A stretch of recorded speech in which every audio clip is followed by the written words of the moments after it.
Çështja është shumë e thjeshtë. Nëse se neve duam të performojmë më mirë, neve kemi tre të vërteta që shumica nuk kanë guxim t'ju thonë kur vjen puna tek rritja e skillsave. E para është që ti duhet të dalësh nga loja old school.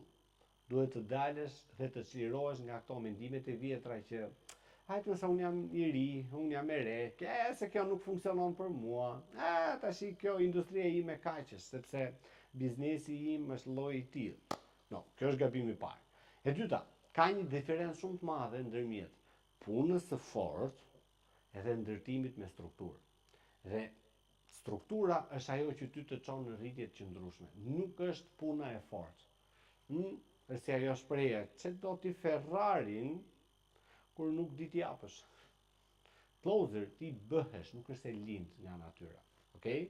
Dhe e treta është si lidhet shitja drejt për drejt me atë që quhet lirinë tënde financiare ose me ndikimin tënd në treg.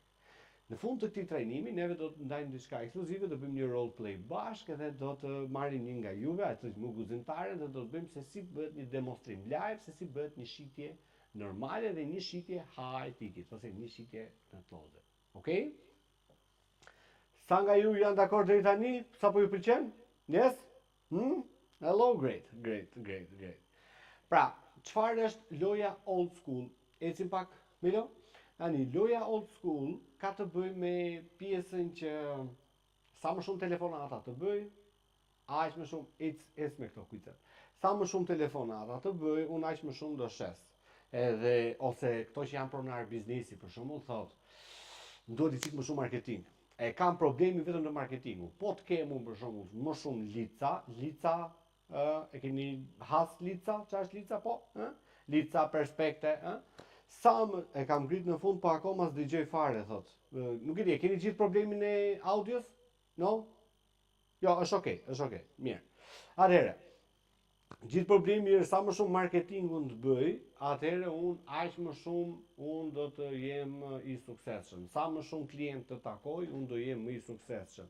Shiko, sa më shumë të flas unë në takimet me klient, aq më shumë unë do bëj shitje. Okej? Këtu ka diçka që mund të përmirësojmë. Unë them që këto janë një mit. Kjo është një lojë old school. Loja moderne janë ca teknika të cilat ne i përdorim në closing, teknika moderne për closing. Pse? Sepse rritja e xhiros gjithmonë nuk sjell gjithmonë ndjesi kështu rritje fitimi. Klientët mund të shtohen ose licat mund të shtohen, por prit se koha është e kufizuar, nuk mund t'i marrësh dot gjithë në telefon. Nëse ti ke një produkt për të shitur, atëherë ti je time limited, nuk mund të shesësh dot pafund. Atëherë duke qenë se nuk shet dot pafund, tash do të bësh një diferencë, ore shiko. Si ishim edhe çfarë mund të bëj unë një strategji me kohën që kam, me mundësitë që kam edhe me burimet që kam. Dhe këtu është diçka tjetër. Për sa i përket pjesës së lojës old school, fatkeqësisht kjo është shumë e mbi vlerësuar. Në rrjetet sociale neve çfarë bëjmë gjithmonë? Dalim aty edhe themi hey, shiko, ky është produkti im. Shiko, iqe këtë lëre, do muri. Ej, ky është produkti im. Mere se shumë i mirë. Mere. Ky është produkt fantastik. Ky është produkti më i mirë që unë kam. Atëherë, çfarë bëjmë ne tash? S'po ma blen një produktin. Shiko se këtu ti je gjatë gjithë kohës njësoj me tjerës. Nuk bën asnjë lloj diferencë. Gjithë shërbën. Po na është të bësh diçka ndryshe. Puna është të bësh një filtrim ose një mënyrë tjetër paraqitje, se kështu ky është produkti më i mirë. Po ti shikosh të gjitha postimet në social media, thonë, unë jam më i bukur, unë jam më i liri, unë jam më i shtrenjtë, unë jam më i miri se mund s'ka. Dhe këto tiparet, këto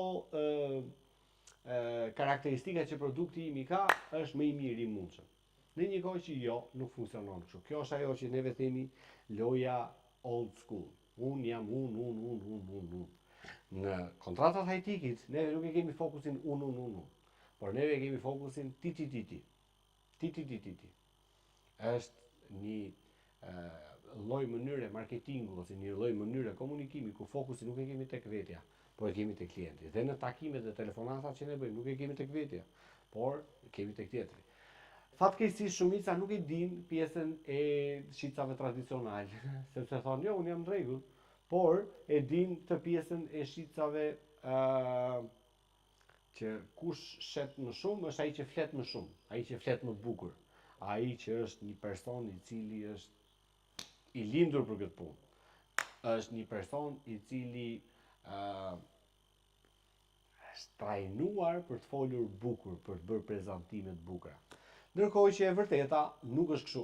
Po si është e vërteta? Po ja, unë pak më përpara, nuk e di, Melo vuri ato testimonials, kemi ca case study shumë të rëndësishëm që unë i kam nxjerrë në YouTube dhe jemi akoma në punën e sipër për të nxjerrë dhe të tjera video. Ishte që një vajzë e cila kishte 200 euro produkt, shkoi dhe shiti 12.000 euro produkt. Duket i çik kështu si skem, duket i çik kështu si mashtrim, ç'është kjo, s'ka mundësi. Yes, ka shumë mundësi. Madje Avniu e njeh personalisht atë personin, Avniu është këtu, po. Dhe yes është këtu, yes Avni.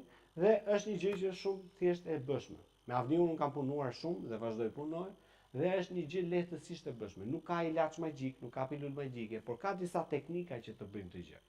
Pak më përpara nuk e di patë edhe atë vajzën e bankës OTP që shiste mesatarisht 5.000 euro produkt në muaj, okay?